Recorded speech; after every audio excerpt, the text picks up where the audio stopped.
Everybody wants to be great until they see the invoice. Greatness will cost you sleep. It'll cost you comfort. It'll cost you being liked by everybody. And the truth is, most people aren't willing to pay it. See, we love the idea of the trophy, but we hate the process. We love the story of the champion, but we want to skip the chapters where they were overlooked, rejected, and tested. But you can't skip it. You can't borrow greatness. You've got to earn it in private, when nobody's clapping, when nobody's checking, when nobody's posting about you. That's the real proving ground. Those nights when you want to quit but choose to stay. Those mornings when you're tired but you get up anyway.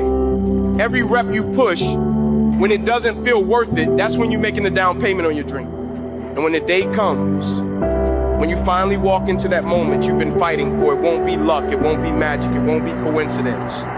It'll be because you looked at the price tag of greatness and you paid it in full.